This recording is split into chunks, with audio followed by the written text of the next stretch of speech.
Hello दोस्तों, आप सभी का स्वागत है मेरे सोलो फॉर स्टडी चैनल पर। तो आज हम शुरू कर रहे हैं। ये यूपीपीसीएस की बुक है।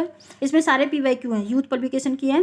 इसमें जो 31,000 क्वेश्चन होते हैं ना, वो इसमें सारे क्वेश्चन हैं यूपी में जो भी पेपर हुए हैं अभी, चाहे पीसीएस का हो, आरओ हो, पीसीएस जे हो या एसीएफ हो, मतलब सारे ही पेपर इसमें हैं। तो हम इसको शुरू कर रहे हैं। इसमें हिस्ट्री शुरू करते हैं पहले।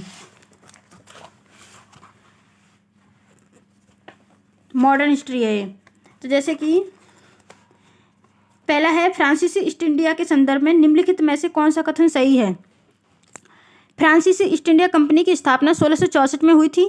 भारत में प्रथम फ्रांसीसी फैक्ट्री पांडिचेरी में स्थापित की गई थी। तो इसमें देखें तो जो प्रथम फ्रांसीसी जो फैक्ट्री थी वो सूरत में स्थापित हुई थी। तो ये पहला इसमें सही है, पर दूसरा गलत है कि 1668 में सूरत में हुई थी। हम इसकी साथ साथ व्याख्या भी देखते चलेंगे जिसका जरूरी लगेगा। नेक्स्ट है, महारानी एलिजाबेथ ने ईस्ट इंडिया कंपनी को पूर्व में व्यापार करने हेतु राजकीय अध्यादेश कब जारी किया था। तो राजकीय अध्यादेश जारी किया था 31 दिसंबर 1600 को।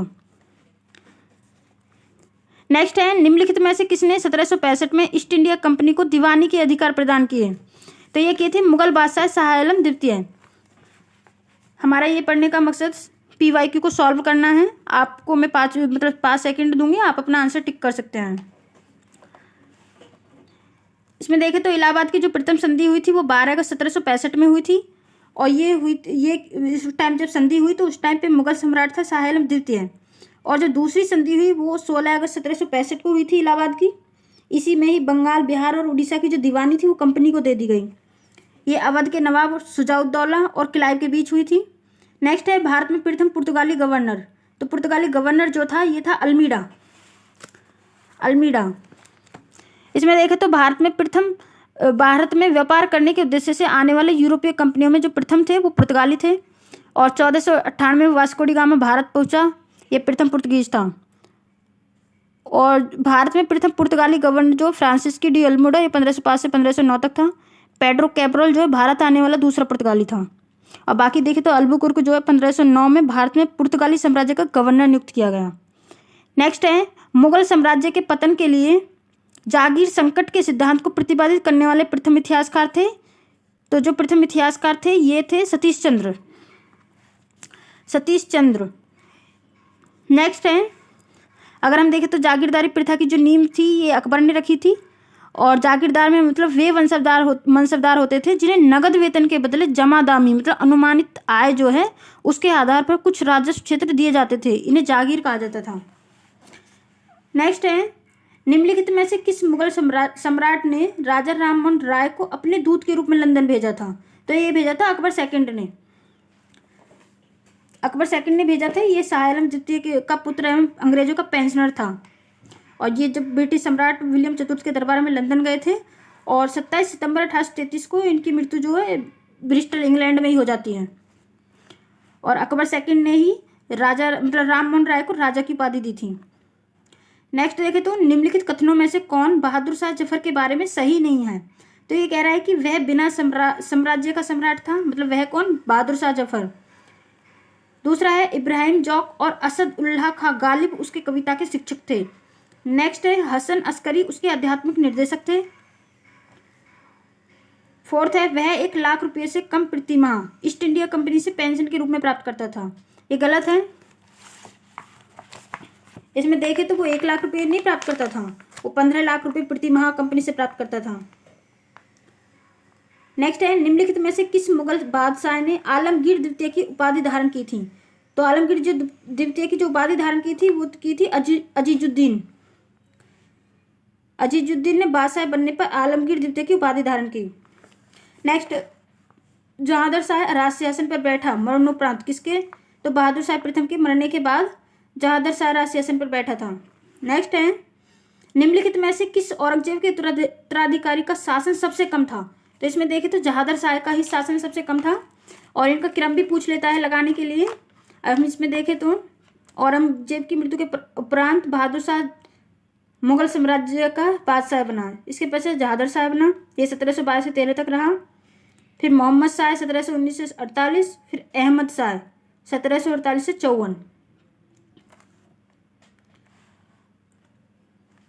नेक्स्ट है, निम्नलिखित में से किस शासक ने उर्दू को राज्य के संरक्षण प्रदान किया था। तो ये किया था मोहम्मद शाह ने। नेक्स्ट यहाँ से यूरोपीय कंपनियों का आगमन शुरू हो जाता है। किस यूरोपीय समुदाय ने भारत के साथ प्रथम व्यापारिक संबंध स्थापित किया था? तो ये किया था पुर्तगालियों ने। नेक्स्ट है उस शासक का नाम बताइए जिसने वास्को डी गामा का कालीकट में स्वागत किया। तो जमोरिन।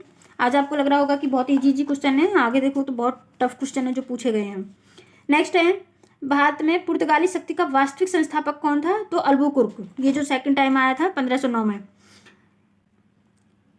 सेकंड टाइम इसे मतलब दूसरे नंबर पे आया। नेक्स्ट भारत में पुर्तगाली शक्ति का वास्तविक संस्थापक ये हो गया है अल्बुकुर्क।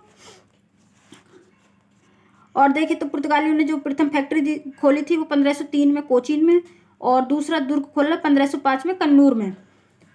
नेक्स्ट है 1503 में पुर्तगालियों ने भारत में अपना पहला किला कहाँ बनाया था? तो कोचीन में। देखो यहीं से उठा के पूछ लिया। नेक्स्ट है निम्नलिखित में से कौन भारत आने वाला यात्री पुर्तगाल देश का नहीं था? तो इसमें दुआर्ट बारबोसा, डोमिंगो पायास, पीटर मुंडी या फर्नांडो नुनीज। तो इसमें जो पीटर मुंडी था ये शाहजहां के शासनकाल में भारत आया था और ये ब्रिटेन का था। नेक्स्ट है बंगाल की निम्नलिखित फैक्ट्रियों में से एक जो पुर्तगालियों द्वारा स्थापित की गई थी वह थी हुगली। नेक्स्ट है बंगाल में निम्न में से कौन सा कारखाना डचों ने स्थापित किया था? तो ये किया था चिंसुरा। ये डचों ने स्थापित किया था चिंसुरा। यहाँ देखें तो हम डचों ने बंगाल में प्रथम फैक्ट्री पीपली 1627 में स्थापित की, और इसके बाद इन्होंने 1653 में बंगाल के चिंसुरा में अधिक शक्तिशाली डच व्यापार केंद्र स्थापित किए, और यहाँ डचों ने गुस्तावुस नामक किले का निर्माण कराया। और बंगाल से देखें तो डच मुख्यतः क्या ले जाते थे? तो सूती वस्त्र, सोरा, रेशम या अफीम का निर्यात करते थे। नेक्स्ट है निम्नलिखित यूरोपीय व्यापारिक कंपनियों में से किसने सूरत में सर्वप्रथम अपना कारखाना स्थापित किया? तो सूरत में क्या था? अंग्रेजों ने 1613 ईस्वी में। नेक्स्ट है ईस्ट इंडिया कंपनी के निर्माण के समय इंग्लैंड का शासक कौन था? तो ये था इंग्लैंड का शासक एलिजाबेथ प्रथम। जैसे देखिए 1599 में स्थापित कंपनी जिसका नाम governor and company of merchants of London trading into the East Indies को महारानी ने 31 दिसंबर 1600 में एक आज्ञा पत्र द्वारा 15 वर्षों के लिए पूर्वी देशों के साथ व्यापार करने का एकाधिकार प्रदान किया। तो एलिजाबेथ प्रथम थी। फोर्ट सेंट जॉर्ज भारत के किस राज्य में स्थित है? तमिलनाडु में। 1639 में फ्रांसिस डे ने चंद्रगिरी के राजा से मद्रास को पट्टे पर लिया और यहाँ एक किलाबंद कोठी बनवाई, और इस किलेबंद कोठी का नाम ही फोर्ट सेंट जॉर्ज पड़ा। निम्नलिखित में से जिस एक शासक ने ईस्ट इंडिया कंपनी को दीवानी प्रदान की थी वह था? तो जो दीवानी प्रदान की थी यह था शाह आलम द्वितीय। इसी ने ईस्ट इंडिया कंपनी को दीवानी प्रदान की थी। इसमें देखें तो ये जो दीवानी प्रदान की थी ये जो इलाहाबाद की प्रथम संधि हुई 12 अगस्त 1765 को गवर्नर क्लाइव ने मुगल बादशाह शाह आलम द्वितीय से इलाहाबाद की प्रथम संधि की, और इस संधि के अनुसार मुगल बादशाह ने कंपनी को बंगाल, बिहार, उड़ीसा की दीवानी प्रदान की, और बदले में कंपनी ने मुगल बादशाह को 26 लाख रुपए वार्षिक पेंशन देकर स्वीकार किया। नेक्स्ट है भारत में ईस्ट इंडिया कंपनी की सफलता का राज था। तो सफलता का जो राज था वो बोल रहे हैं इसमें, जैसे कि भारत में राष्ट्रीय भावना की कमी, मतलब अंग्रेज सफल कैसे हुए? क्योंकि उनमें भारत में जो हमारे राष्ट्रीय नेता थे उनमें क्या राष्ट्रीय भावना की कमी थी। और ये कह रहा है कि कंपनी की सेना को पश्चिमी प्रशिक्षण मिला था तथा उनके पास आधुनिक हथियार थे। नेक्स्ट है भारतीय सैनिकों में राष्ट्रीय भावना का अभाव था, जिसके फलस्वरूप कोई भी जो उन्हें अच्छा वेतन दे अपनी सेवा में लगा सकता था। सैनिकों की बात कर रहे हैं, तो उपयुक्त इसमें सारे ही सही हैं।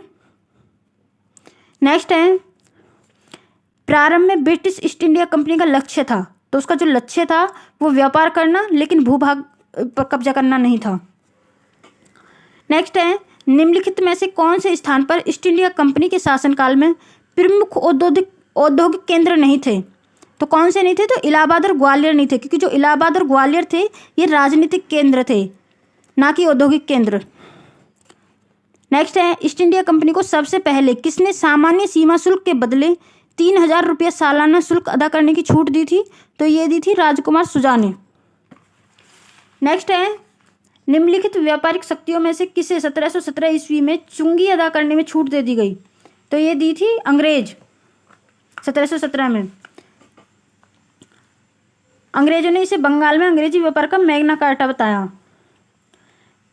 नेक्स्ट है फ्रांसीसी दक्कन में शक्ति स्थापित करने में असफल रहे क्योंकि जो फ्रांसीसी थे वो दक्कन मतलब कि साउथ की तरफ, तो ये तो क्योंकि असफल रहे, क्यों रहे, क्योंकि अंग्रेजों की जो फौज थी वो शक्तिशाली थी। नेक्स्ट है फ्रांसीसी ईस्ट इंडिया कंपनी का निर्माण किसके शासनकाल में हुआ, तो ये लुई 14वां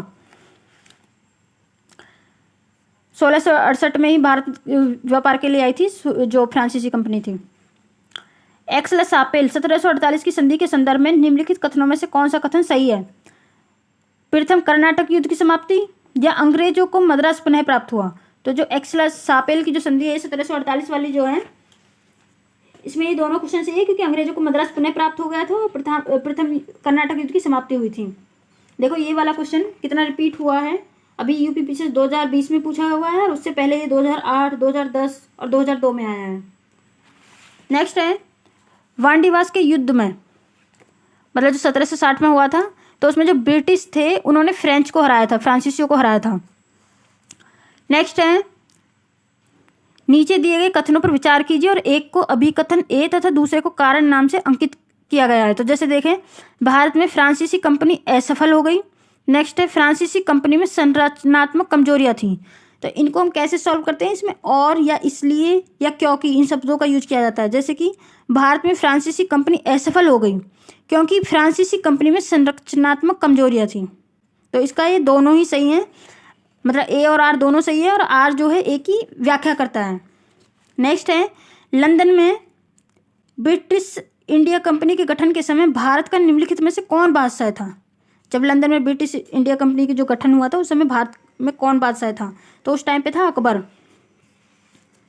नेक्स्ट है निम्न यूरोपीय शक्तियों ने भारतीय व्यापार में समय समय पर प्रवेश किया। तो समय समय पर सबसे पहले कौन आए थे, पुर्तगाली, और उसके बाद आए थे डच, पुर्तगालियों के बाद आए डच, फिर आए थे अंग्रेज और फिर आए थे फ्रांसीसी। नेक्स्ट है भारत में ब्रिटिश शासन के आरंभ में दुर्गीकृत फैक्ट्री का प्रयोजन किसकी रक्षा करना था। तो ये बोला किसकी रक्षा करना था, जैसे कि व्यापारिक स्थल की जहां कंपनी के अधिकारी कार्य करते थे, या वस्तुओं के उत्पादन केंद्र की, या यूरोप को भेजने हेतु संग्रहित माल गोदाम की, या उपयुक्त में से कोई नहीं। तो किसकी रक्षा करना था, यूरोप को जो भेजने हेतु संग्रहित माल था ना, उसके गोदाम की रक्षा करना था। इसमें देखें तो फैक्ट्री जो थी उसमें 3 तरह के लोग शामिल थे, जैसे कि लिपिक, कारिंदे और सौदागर। फैक्ट्री वास्तव में यूरोप को भेजने हेतु संग्रहित माल गोदाम मतलब हुआ करती थी, जो फैक्ट्री थी। नेक्स्ट है 18वीं शताब्दी के अंत तक भारत के किस भाग में यूरोपीय ईसाई मिशनरीज अधिक सक्रिय थी। तो किस भाग में थी, बंगाल और असम में। नेक्स्ट है भारत में मुद्रणालय लाने वाले निम्नलिखित में से प्रथम कौन थे। तो ये थे पुर्तगाली। देखे तो प्रथम जो प्रिंटिंग प्रेस जो आई थी कहाँ आई थी, गोवा में, और पुर्तगाली ही लाए थे। और उस टाइम पे जब आई थी तो शुरू में केवल बाइबिल धर्म ग्रंथ की मतलब प्रतियां छापते थे, बाकी कुछ नहीं। और भारत का पहला समाचार पत्र बंगाल गजट था। सुप्रसिद्ध उर्दू शायर मिर्जा गालिब का मूल निवास कहाँ था, तो ये था आगरा में। इनकी मतलब मिर्जा गालिब की जो प्रसिद्ध कृति है वो है दीवान ए गालिब, प्रसिद्ध कृति है। नेक्स्ट है असम में सर्वप्रथम चाय कंपनी की स्थापना कब हुई। तो ये हुई थी 1839 में। नेक्स्ट है इनका मिलान करना है। नेक्स्ट है जैसे कि पांडिचेरी की स्थापना किसने की थी, तो फ्रेंचों ने, जो फ्रांसीसी थे उन्होंने की थी। और जो गोवा है, गोवा की स्थापना जो की थी ये की थी पुर्तगालियों ने। और ट्रैकेनबोर्ड जो थे डेनिश के थे। और मद्रास जो थी ये डचों ने स्थापित की थी। Thank you for watching this video.